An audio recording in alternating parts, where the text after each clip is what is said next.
Hey friends, welcome back. Just going to be recapping day 16 of the Personal Evangelism Challenge.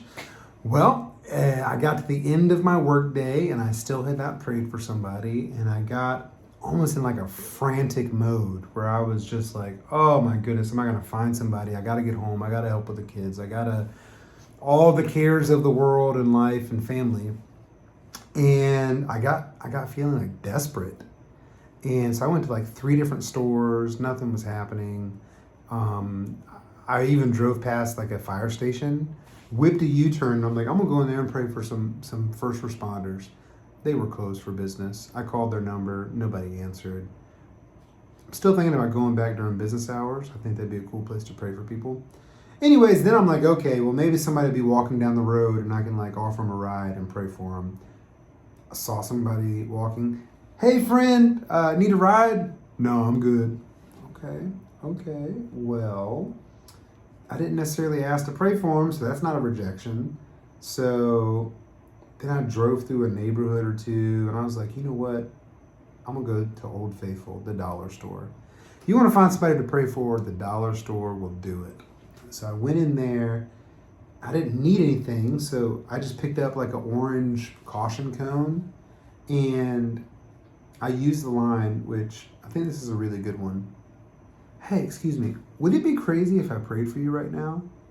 I love that line. And anyways, this couple was in there, and they didn't have, God's been so good, they didn't need nothing, then prayed for their kids. So I prayed for them, and they weren't really hungry. So I was like, okay, well, I'll go meet up with my wife. She was at the park with the kids.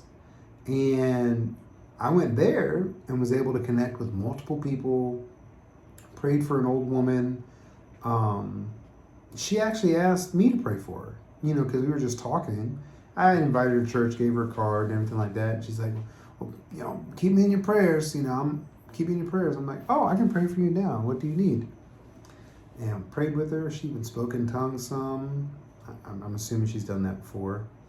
And it was a beautiful opportunity to do that. When I stopped trying so hard and just went about living my life, it happened. So we need to put in effort, but I don't think the frantic effort's the way to go. I wasn't being led by peace. It had become not necessarily a good exciting, but like I'm on a time crunch. I gotta get something done. I gotta find somebody to pray for. Whereas when I was just going about meeting up with the family in public at the playground, there was multiple people to connect with. So take the Personal Evangelism Challenge seriously, but don't take it too seriously that you lose your peace over it. Follow peace. Make sure you're being led by peace. And even if your flesh is like anxious or whatever, that's fine. You might just be getting over your flesh. But if you're frantic, like, oh my goodness, that's probably not the move. Do everything you can within reason to reach people, but it's those genuine connections that are made while you're just living your life that will bear the most fruit.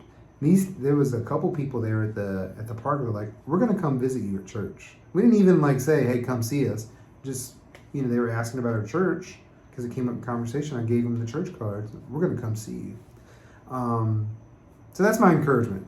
Don't be so frantic and, oh, I gotta check off the box. Because after I checked off the box in Dollar Tree, which was good, it was a good thing to do, I had some genuine connection at the park with the people that I met there. So I don't know, let that encourage you. But I was able to invite multiple people to church and pray for multiple people today. So it was a success. Let's stay motivated and excited, but not necessarily frantic, about serving the Lord with gladness and excellence. God bless you. Let's change the world together.